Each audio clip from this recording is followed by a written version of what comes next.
Well, good morning to you. It is Wednesday, December the 18th. I'm Todd Duplantis, and we're live here at the HCCTV studios with Up to the Minute. Big day today for folks here at HCC. Of course, this is our last day of the semester, last show here of the year, because we'll be taking a 2-week winter break.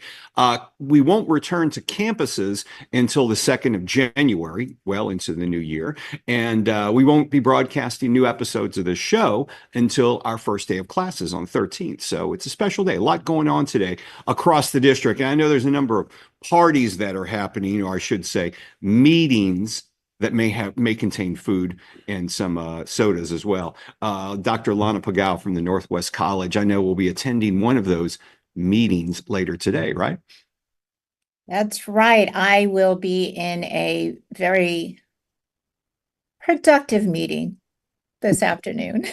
All of us they're all productive meetings. They just happen to have food at the right. meetings. Yeah, but they're all productive meetings. And we want to thank everyone for joining us this whole year. It's hard to believe, Lana. We're wrapping up this year. Today is like the last day for all of us. We get a nice 2-week break at HCC, and good times all around. Ready for the holidays, aren't you? I am ready for a break, and I committed to cleaning out my garage this holiday season as opposed to going to Hawaii, but I might be changing my mind real soon. Well, I imagine there's some garage cleaning I have to do as well. So I'll be doing that as well. But we'll be going on a little vacation at the end of the holiday. So that'll be nice as well. We want to thank everyone watching us on Facebook Live and YouTube this morning. When HCC is in session, which it won't for the next couple of weeks, we are here most Mondays through Fridays, live at 10 a.m. But you can always catch us in social media. And Lana, we also have a cable channel running 24/7. That's right. We are live on the Houston Community College District Facebook page, not HCC, and YouTube. We're also on X, LinkedIn, and on HCCTV at noon, 5, and 10 p.m. Monday through Friday. Okay, final episode of the year. We're bringing on our procurement department to give us a rundown of its operations. Dietrich von Biedenfeld is the interim executive director of HCC's procurement operations. Dietrich, it's good to see you again. Good morning. How are you doing today? Doing well, doing well. It's the last day, so I know it's exciting to get ready for this 2-week break that you referenced. It is exciting, but it looks like we lost your camera, so we're going to have to work on that. But when we go, there we go. We can see you now. 2-week break coming up. It's hard to believe it's already here, huh? Absolutely. And, I'm a rehire. So since July 1st, we've taken the last 6 months to rebuild some processes, implement some innovations, and hopefully a lot of things that support your work. But I am definitely ready for that break. Yeah, well, aren't we all? You're singing this to the choir here. All right, Dietrich, we're going to be with you in about 10 minutes. Lana will be with you. But first, we're welcoming the big man himself, who has made the trek down south to visit Children's Museum for its Polar Palooza. That's right. St. Nick, Santa, is joining us as well. And Henry Yao, who is the Vice President of Public Relations for the Children's Museum of Houston. Welcome to you both. Welcome to the show, and Merry Christmas. Ho, ho, ho. Merry Christmas to everyone. So, Santa, I've got to ask you, a lot of kind of controversy over this year's naughty and nice list. You're still keeping up with that, or is that a no-no this year? Oh, no, we still have to keep up with that. I got to know about all the good boys and girls, but I'll tell you how Santa does this. I have a lot of children ask me if I know what their name is, and I tell them that I only know the names of the children on the naughty list. So if I don't know your name, most likely you're on the good list. And that's the way Santa likes it.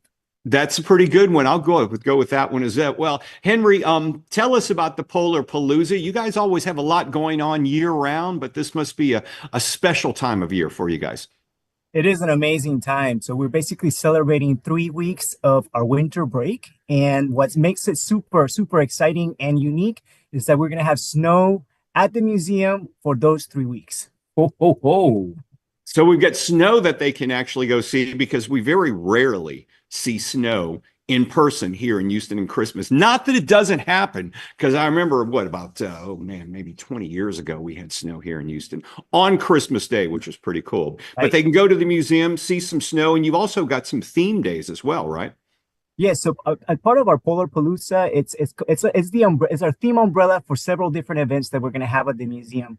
For example, our first weekend, kids are going to be able to uh, have a meet and greet with the folks from Frozen, an inspired event. We're also going to have a Seustacular event following that, and of course, right on Christmas Eve, they're going to have a chance to take selfies with Santa. And speaking of Santa, Santa, I understand you brought the missus with you down here for this visit. That is correct. Mrs. Claus is making a rare trip down here to Houston. She's usually up in the North Pole baking cookies, but Yeah, she's making a trip down here to see all the good boys and girls here in Houston. and it looks like on Christmas Eve, you have some special things planned with the missus and the kids. Yes, we do. They can come down, and Henry helped me out here. Absolutely, You there will can be come some down and take some pictures of me. cookie decorating, yummy treats for the kids and for Santa, of course. And then Mrs. Claus will be doing story time with the kids on that day. And okay, so she's going to be decorating cookies and also doing story time. Now, Absolutely. is on Don't- Christmas Eve, what's the times for Christmas Eve for the event? So we have special hours on our Eve days. On Christmas Eve and on New Year's Eve, we're gonna be open from 9 to 3 p.m. Okay. Okay. Santa, when you come down here, I guess a lot of folks say, do you take the reindeers with you? You guys fly commercial, you have your own jet. How does that work? No, Santa always brings his sleigh and his reindeer. Santa has a friend that has a ranch not too far from Houston. Okay. So I land down there because I tried to land on 45 one day and they didn't like that. Yeah. So Yeah. That's Santa has a friend that has a ranch. And so Santa flies into his ranch and he takes care of the reindeer while Santa is in Houston visiting all the good boys and girls. Santa, crazy question right now, but the talk in the news across the country are these drones that are seen. Now, on Christmas Eve, does this unusual drone activity have you anticipating any issues with the drones and reaching the kids? Well, I don't think so. I've got the elves working on some special things to kind of counteract those drones. And then, of course, we have Rudolph with his really, really bright red nose. So I think we're going to be fine. Okay. Okay. Because I know a lot of kids will be watching maybe the news and say, oh, no, what's going to happen with Santa? It's all good. The elves have it handled. So keep that in mind. And Yes, sir. That's good to know. Henry, besides the Christmas season, we're also going into New Year's as well. Do you guys have activities planned? And I imagine you'll be closed on Christmas Day, but will you be open afterwards for special hours? Well, absolutely. We have special hours all these holidays. We're going to be open 3 Mondays, the 2 Mondays in December, the 2 last Mondays, and then the first Monday in January, which we normally close. And then on on New Year's Eve, we're going to be open from 9 to 3. And New Year's Eve is a huge event for us. It's actually the longest running New Year's Eve event for children in Houston. Basically, what we do is we do a countdown to noon instead of midnight, so kids don't have to stay up until midnight. And then we have a huge celebration that includes a ball drop and also a countdown to the new year. Very good. And will you be open on New Year's Day as well? Yes, and New Year's Day. This is the first year in our history that we're open on New Year's Day. So we're super excited about that and see what the turnout is for that day. Santa, any tips for kids going in who may be approaching the naughty list and they're like, I really need to turn things around. Santa's coming soon. Is there still time for kids to do that? Oh, yes, there is. Just be good. Play well with your brothers and sisters, listen to your mom and dad. And if you're still in school, if you're not on break yet, pay attention to the teachers, study hard and make good grades. And you'll always be on Santa's good list. Question I have for you, being through many Christmases, more than I'll mention here, or more than I'll notate. After the big day on Christmas Eve, when you're delivering all these presents, do you take like a week break? Do you go on vacation for a couple of weeks? Do you take some time off? Maybe go to Hawaii or what? What do you have planned? Oh yes, Santa's going to the Bahamas. Oh, absolutely. Absolutely.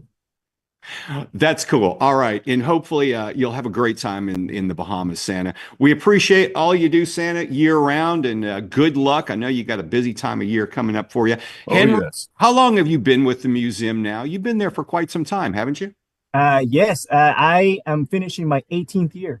Wow. That's incredible. Wow. Little known story. I remember when Henry was a intern, I believe, at Fox 26 many moons ago, working with us before he went off to Right. bigger and better things. Hey, we're still here. And still, we're both still here. Yeah, we're both still in Houston. Henry, it's always great seeing you. Santa, thanks for all you do. And you guys have a lot going on. Now, folks, if you're watching, you're wondering, we'll go over this again. We're going to have all the pertinent links into their social media and also their website in our post after this show is over. Thanks to you both for being here. Merry Christmas to you both. Merry Christmas. Feliz Thanks, Navidad. everyone. All right. Okay. All right. That gets the holidays going for us. Let's go ahead. We're going to talk to our procurement department in just a minute. We're going to take a 1-minute break, and Lana will be back with more.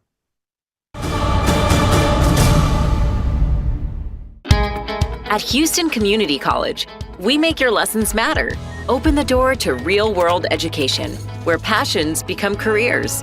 Find out more at hccs.edu and let your success take flight. That one day at PE when they were like yelling at me and then you just linked arms with me. I don't think you know how much like that helped me. I finally like knew that I had somebody.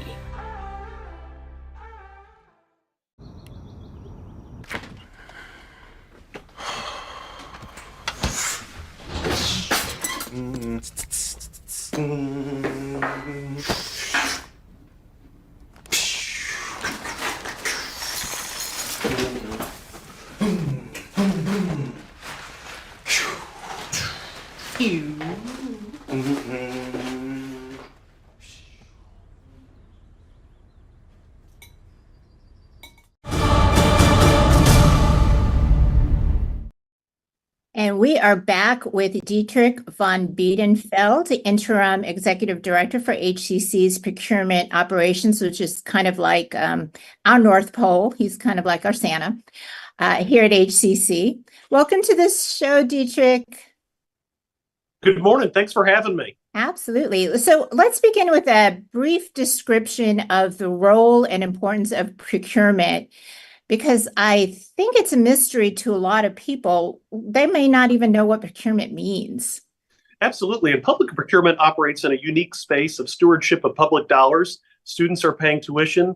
Taxpayers are paying their property taxes to fund our operations. And so they really want a lot of transparency. So while you might be able to go on an Amazon shopping spree to get whatever Santa didn't bring you, we need to make sure that whatever you're buying with the public dollars supports our mission of student success. So we have a lot of compliance, legal, and regulatory roles in buying the goods that people need.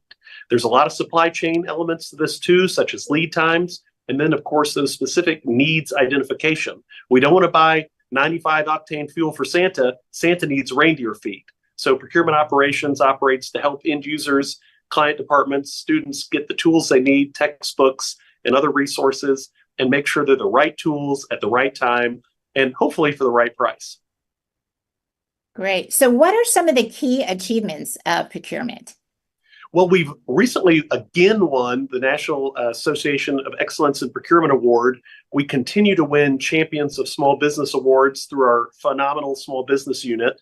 And we've demonstrated cost savings that have been notated by our Board of Trustees. But the list of awards that we receive from various national organizations and state of Texas organizations are really too long to list here. We also have some achievements as far as leadership positions. We've had individuals in our department appointed to reputable and very notable procurement organizations in leadership roles. We've demonstrated cost savings of several $100,000 even in the 6 months I've been back. And we've really found some unique tools and resources. So one really neat thing that we recently provided is a resource through the Salvation Army. I called the major for the region. And so now our theater department, rather than having to buy everything, can actually go to any Salvation Army in the Houston area, borrow goods for the duration of a play, and then return them at no cost to HCC. So of course, on my end, selfishly, that saves us from having to do a solicitation, an RFP, an RFQ, or something like that. But it saves asset control from having to tag some goods. It saves inventory and warehousing. And it offers a little bit of variety and a different way to do that. So we've got quite a few quantifiable and sort of quantitative and qualitative ways that we've measured our achievements this year. That's pretty brilliant. What a great partnership with the Salvation Army. That's pretty cool. So you did mention small business division. How does procurement support small businesses? One of the areas that the board has asked us to focus is that quantifiable 35% goal. And this year, for the first time, we exceeded it. We reached over 37% small business spend. So our small business unit goes out and helps small business vendors apply for and participate in the competitive bidding process, understand HCC's needs, and really supports their understanding. You recognize if it's a 3-person operation, who's going to answer the 30-page proposal that the state of Texas requires somebody to do? If you're a major corporation, you have a team to do that, fantastic. But if you're trying to bake cookies, deliver the cookies yourself, and otherwise do all the accounting and QuickBooks for your small business enterprise, it can be daunting to try to participate in our major institutions spend. We spend over $250 million a year on various goods and services. That's a huge amount of money that we contribute to the community and local businesses, but you just have to have the time to do it. So what we do is we provide educational resources, outreach resources, and we partner with the various centers throughout the college. HCC is an educational entity. We have small business certification programs throughout the system, and then our procurement department will provide outreach and participate in those to give education, not just for HCC business opportunities, but City of Houston, Harris County, Port of Houston, and other entities that have similar processes to ours. So we provide that education so that these small businesses can apply or respond to bids throughout the region. Now, technology is supposed to make life easier. How are you all using technology to streamline the procurement process? Well, as you've seen, I don't really do technology. One of the reasons I went to law school is so I didn't have to do anything STEM related. But one of the ways that procurement does this is by digitizing many of the processes that were previously paper. Some folks won't remember this thing we called the fax machine, but we rarely have to use those anymore. I'm able to get documents to review and approve through DocuSign or Adobe Sign very quickly and digitally. We're also providing a lot of tools for vendors to register online, which allow them to update their information, mailing address, primary point of contact digitally. So they don't have to mail in their insurance documents. They don't have to fill out another 70-page authentication and conflict of interest disclosure, et cetera, on paper to continue to do business with us as their business grows and evolves. Hopefully that 3-person business moves from making cookies to making cookies, cakes, cupcakes, and other assorted goods, and from 3 people to 5 people to 7 people, because that's part of our community investment. Once they get to that point, maybe the baker isn't the primary point of contact. They can now register on Bonfire, the tool through hccs.edu, and have all of that information saved in perpetuity and update it very quickly and easily. Additionally, of course, we have the online tools and automation that speed things up. We're all about AI and machine learning in procurement operations. Now, most folks would think that procurement is part of running the business of the college. How does procurement impact students, staff, and the community?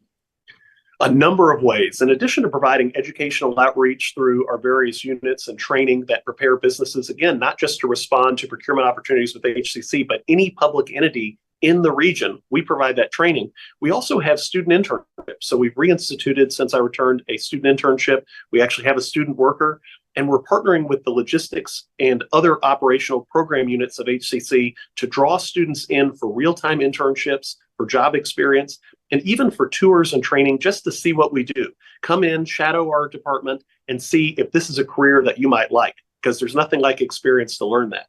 We're also tapping into HCC resources to provide training, such as the 3D printing area. So we've actually partnered with our students at the 3D printing area to provide experience for them and vendor relationships.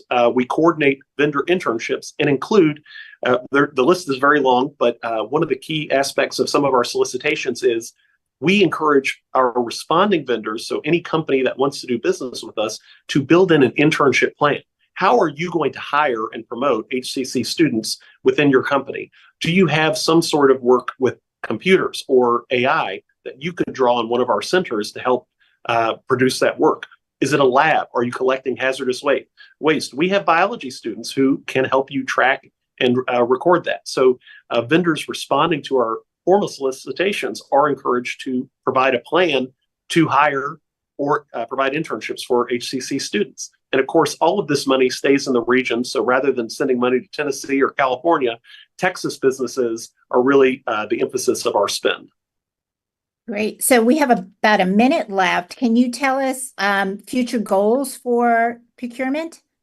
We have 100 future goals, and we're excited about all of them. One of those is we've actually been sending our buyers out to the vendor community for years. Now we're going to do that internally. So we're sending our visiting designated visiting buyer program. We're sending the buyers out to the campuses to learn about the programs, meet with students, and really provide a direct impact on them. We're looking at becoming a lead agency where our contracts would be accessible and our vendor community would have access directly to City of Houston, Harris County bidding opportunities through our contracts. And we're also looking at additional AI and digitization tools so that our vendor community can speed up those processes with less paperwork. Awesome. I look forward to that. Well, thank you, Dietrich von Biedenfeld, Interim Executive Director for HCC's Procurement Operations. We'll have your info in our post after the show. Thank you. You bet. And coming up after a quick commercial break, Todd and I will return with some news and announcements.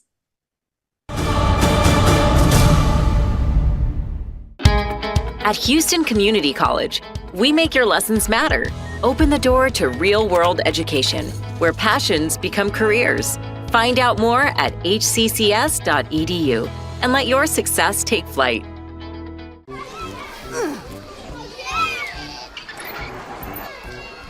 If you love them enough to crawl into a play place to get them to come down, then surely you'll check nhtsa.gov/the right seat to make sure they're in the right car seat. Today I'm going to talk to you about physics. Come on in, girls. Let's go. This is the first rocket to get humans to Mars. Really tall. I'm a rocket structural engineer, designing and building parts of the rocket. You are the generation that will be stepping foot on Mars. Do I have a group of astronauts on my hands? Yes. You can become a rocket scientist or whatever else you want to be.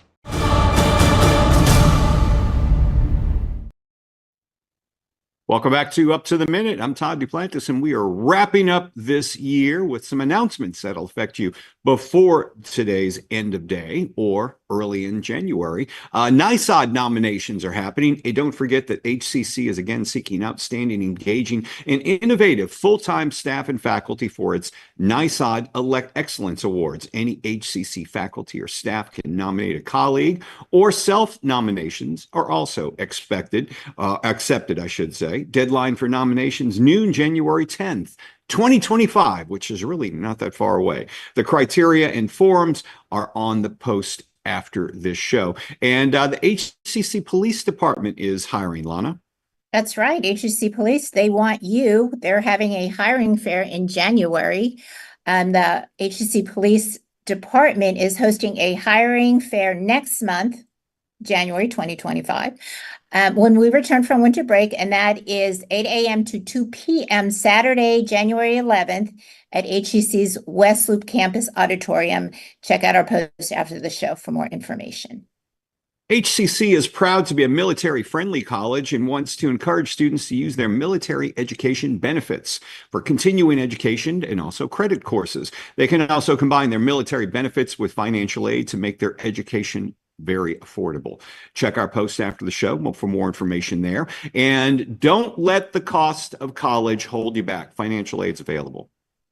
That's right. With spring 2025 just around the corner, students can make sure they're set up for success by exploring financial aid options to help cover their educational costs.